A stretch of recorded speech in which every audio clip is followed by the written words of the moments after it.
Hi babies, welcome back to your home parce que vous êtes ici chez vous. J'espère que vous allez bien mes amours. Alors aujourd'hui, vous l'avez déjà vu dans le titre, mais on est dimanche. Qui dit dimanche dit story time. Qui dit story time dit K-E-V-S.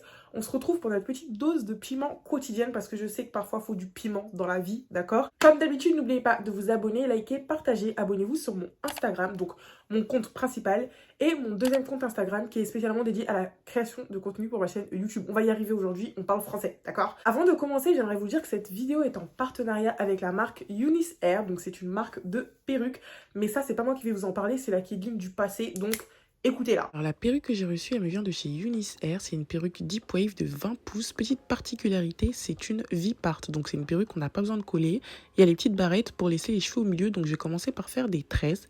Je vais tresser les cheveux de devant que je vais laisser. Ensuite, je vais tresser les cheveux de derrière pour que la perruque puisse être bien plate. Une fois que ça s'est fait, je vais mettre les barrettes sur mes cheveux. Et je vais venir défaire les tresses pour pouvoir les lisser. Donc j'ai utilisé un petit protecteur de chaleur pour bien protéger mes cheveux et j'ai commencé à les lisser tout simplement. Pour bien que ce soit plaqué, j'ai appliqué de la cire et voilà, le tour est joué. La perruque, elle est incroyable et super facile à installer.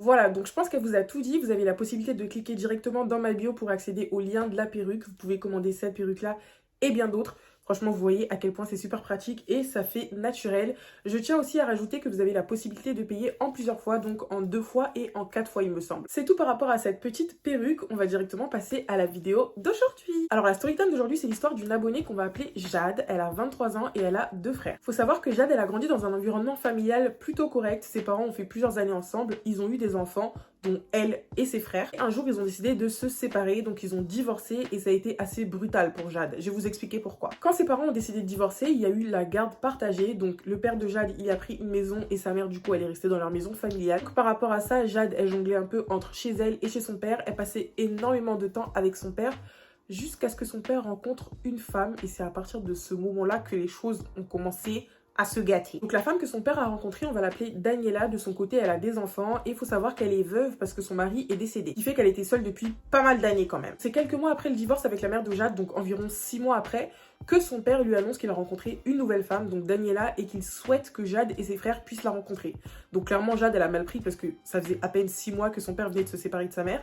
Et elle s'est dit, bah, comment c'est possible de refaire sa vie aussi rapidement? De toute façon, elle n'avait pas vraiment son mot à dire. Elle a rencontré sa belle-mère. Sauf que le jour où elle a rencontré sa belle-mère, elle a également rencontré toute la famille de sa belle-mère. Donc, je vous imagine un peu le truc gênant. Les années sont passées. Le père de Jade et Daniela, ils étaient toujours ensemble. Et au fur et à mesure, Jade, elle s'est dit, bon, c'est la femme qui partage la vie de mon père maintenant. Donc, au bout d'un moment, je vais devoir l'apprécier. Et elle a commencé à apprendre à la connaître et à l'apprécier. Jusqu'à ce qu'au bout de 2 ans, le père de Jade lui dise que, bah écoute, voilà, on habite dans des maisons séparées avec Daniela. On aimerait acheter une plus grande maison pour qu'on puisse vivre tous ensemble sous le même toit. Donc les enfants du père de Jade, donc Jade et ses frères, ainsi que Daniela et ses filles. Daniela et le père de Jade, ils ont commencé à faire des recherches par rapport à une maison plus grande. Et en attendant, les filles de Daniela sont venues habiter avec Jade, son père et ses frères. C'est vraiment à partir de ce moment-là que les choses ont commencé à devenir horribles. Daniela, elle a commencé à montrer son vrai visage. Elle commençait à interdire tout et n'importe quoi à Jade et ses frères. Faut savoir que la façon dont Daniela se comportait, c'était pas du tout la même façon dont le père de Jade se comportait, donc c'était assez bizarre. Elle interdisait vraiment tout et n'importe quoi et c'est là que les premières tensions ont commencé à apparaître. Déjà, c'était compliqué parce que Jade et ses frères, ils pouvaient pas librement voir leur mère, aller leur rendre visite comme ils voulaient parce que son père, il avait encore des rancœurs envers elle. Donc rien que ça, c'était chaud. Il le faisait quand même, mais il le faisait en cachette, sauf que son père a fini par la prendre et ça a commencé à être la guerre entre ses deux parents. Bien évidemment, la belle-mère de Jade, donc Daniela, elle a mis son grain de sel et c'est au fur et à mesure, en mûrissant, que Jade, elle s'est rendue compte de la réalité du divorce. Bien évidemment, au vu du comportement de son père et de sa belle-mère, Jade, elle s'est directement rangée du côté de sa mère et en plus, elle devait mentir sur de plus en plus de choses parce que son père, écoutez bien, son père lui interdisait de voir des personnes de couleur, donc des personnes noires, des rebeux, des tout, parce que son père n'aimait pas ça. Je sais pas si vous vous rendez compte, mais c'est une dinguerie. Bref, quelques temps après, Jade, elle a intégré une école en études supérieures. Donc, faut savoir que l'école où elle était, il y avait un internat, sauf que elle en avait absolument marre. Genre, elle voulait plus y aller. Et elle a dit à son père, bah écoute, l'internat, moi, personnellement, je veux plus. Son père, il a pété les plombs, bien évidemment. Il lui a dit, tu vas à l'internat, point barre. Vu que le dialogue était impossible avec lui, elle en a parlé avec sa mère et sa mère, elle lui a dit ok, vas-y, y a pas de souci, tu viens chez moi et vu que tu veux pas rester à l'internat, Par contre, tu seras obligé de prendre le train le matin et le soir pour pouvoir rentrer. Ça, bien évidemment, son père, il ne le savait pas parce que s'il l'apprenait, il allait péter les plombs. Donc Jade, elle lui a rien dit. Mais elle s'est dit, vas-y, je vais quand même lui dire après. Petite précision que j'ai oublié de rajouter, il faut savoir que le père de Jade, c'est quelqu'un qui s'énerve super vite. Genre vraiment, c'est le genre de daron dont on a peur. Tu peux pas lui parler sans qu'il s'énerve s'il est pas d'accord avec toi. Donc Jade, elle cachait bien son truc pensant que son père n'allait jamais la prendre. Sauf qu'un jour, sa mère a oublié d'appeler l'internat pour dire qu'elle serait pas là de toute la semaine. Donc eux, ce qu'ils ont fait, c'est qu'ils ont contacté son père pour lui dire que voilà, bah Jade, elle est pas là. On aimerait avoir des explications. Ni une ni deux. Son père, il l'a appelé pour lui demander des comptes. Comment ça, t'es pas allé à l'internat? Enfin bref. Il a commencé à péter les plombs. Il était tellement énervé qu'il lui a dit un tas de trucs au téléphone et il lui a clairement fait comprendre qu'il voulait plus la voir chez lui. Mais il faut savoir que derrière, il y avait sa belle-mère qui engrinait le truc en fait. À cause de cet incident, Jade, elle a pas reparlé à son père pendant 1 an. Je sais pas si vous vous rendez compte, pendant 1 an, ils se sont pas reparlés jusqu'à ce qu'ils commencent à renouer des liens. Elle sait même pas comment ça s'est fait. Renouer des liens, c'est un grand mot parce qu'il y avait quand même des rancœurs et des animosités entre eux deux. Et son père l'a accusé de vouloir le séparer de sa femme. Genre, elle a pas compris pourquoi son père il a dit ça. La relation avec son père, elle a commencé à devenir de plus en plus toxique. Donc, comme je vous l'ai dit, son papa, c'est quelqu'un qui s'énerve assez vite. Et c'est quelqu'un, genre, quand t'es d'accord avec lui, il peut être tranquille, il peut être doux. Mais par contre, quand tu le contredis, il est prêt à te rabaisser.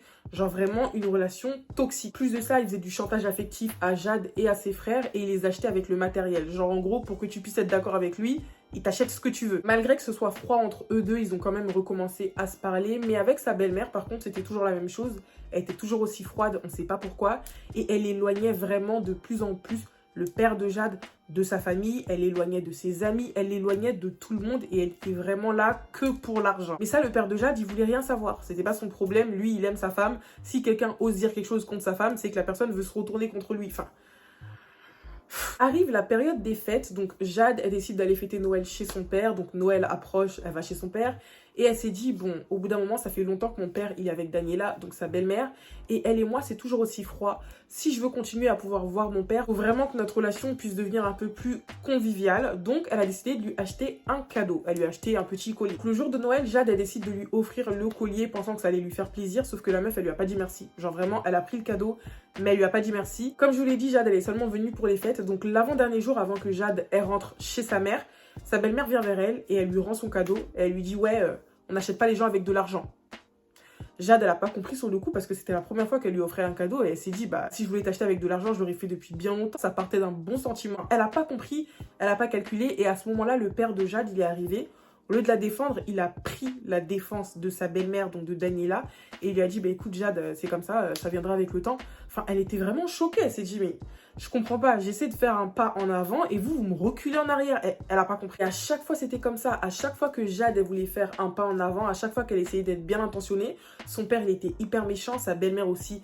Pareil. En fait, c'est comme s'il voulait lui faire payer le divorce à elle parce qu'il n'a pas pu se venger sur sa mère. Vous voyez ce que je veux dire ou pas? Elle a tout essayé, mais elle sait plus quoi faire pour pouvoir se rapprocher de son père, pour pouvoir continuer à parler avec lui, puisque là, à l'heure actuelle, avec son père, il ne se parle plus. C'est bizarre, c'est tendu avec sa belle-mère, elle sait pas quoi faire. Voilà, donc ça, c'est la fin de la story time de Jade. Je vais vous donner mon avis maintenant, parce que je pense qu'il y a pas mal de choses à dire sur son père et aussi sur sa belle-mère, parce que c'est bien beau de blâmer la belle-mère, d'accord? Je suis pas du tout d'accord avec ce qu'elle fait, mais le père aussi, il y est pour quelque chose, donc je vous donne mon avis. Alors personnellement, pour moi, déjà, le comportement de sa belle-mère, c'est vraiment pas un comportement à avoir, sachant qu'au début, elle était normale. Et à partir du moment où ils ont emménagé ensemble, elle a commencé à devenir bizarre. Donc déjà, pour moi, dès le début, elle savait ce qu'elle était en train de préparer, en fait. Elle est pas folle, elle est pas bête. Elle sait très bien ce qu'elle est en train de faire. Elle, en vrai, son comportement, on peut rien y faire parce qu'elle a déjà ses enfants. Jade, c'est pas sa fille, donc clairement, elle s'en fout. On va pas s'attarder sur son cas, parce que moi, personnellement, j'ai rien à lui dire à celle-là. Mais c'est plus le père de Jade qui m'énerve, tout en restant respectueuse, bien évidemment. Mais son père, il est très chelou. Pour moi, déjà, à partir du moment où tu te sépares de la mère de tes enfants, les enfants n'ont rien à voir à faire dans l'histoire. Parce que j'ai remarqué que la plupart du temps, dans les affaires de divorce, les enfants subissent énormément. Pour moi, c'est quelque chose qui doit se régler entre adultes. Donc à partir de ce moment-là, déjà, le père de Jade, il a tort parce qu'il essaie de tout remettre sur elle. Mais Jade, c'est pas sa femme, c'est sa fille. Donc à partir de là, déjà, il y a un problème. Maintenant, moi, je pars du principe où on peut pas forcer un homme à faire quelque chose. Pour moi, c'est pas la belle-mère de Jade qui le pousse à faire quelque chose. S'il a envie de faire quelque chose, il le fait, c'est un adulte. Vous voyez ce que je veux dire? Donc, pour moi, c'est pas vraiment elle qui l'incite à s'éloigner de sa famille ou à s'éloigner de ses amis. C'est vraiment lui qui décide de le faire et qui se cache derrière sa femme pour avoir certains agissements. Et ma mère... Oh, à partir du moment où Jade, elle a tout essayé et elle a tout fait pour avoir une bonne relation avec lui et sa femme, mais que lui, il veut rien savoir et que sa femme non plus, vous voulez qu'elle fasse quoi? Personnellement, moi, je lui ai dit, poto, s'il veut rien comprendre, il veut rien savoir, il veut rien entendre, toi, pour ton bien-être, d'accord, va consulter un spécialiste, essaie de parler avec quelqu'un extérieur à ta famille pour être bien avec toi-même. Maintenant, si lui, il veut pas comprendre, bon, au bout d'un moment, papa. Parce que je trouve que c'est bien beau de remettre toute la faute sur l'enfant en mode oui, c'est ton père, tu dois parler avec lui, tu dois faire des efforts. Mais si le père lui-même ne fait rien, vous voulez que l'enfant il fasse quoi? Parce que j'ai remarqué que ça existe dans pas mal de familles, ce genre de choses. Si t'es l'enfant et que t'essaies de faire des efforts, mais que ton père il veut pas t'écouter, bon, au bout d'un moment, tu le laisses dans son truc et il va commencer à se ressaisir tout seul. Après ça, c'est mon avis, ça n'engage que moi. Vous avez le droit de ne pas être d'accord. Et d'ailleurs, dites-moi ce que vous en pensez dans les commentaires. Voilà mes amours, c'est la fin de cette story time. J'espère que vous avez aimé cette vidéo. Si elle vous a plu, n'oubliez pas de commenter et de la partager ainsi que de mettre un petit like. Quant à moi, je vous dis à bientôt pour une nouvelle vidéo.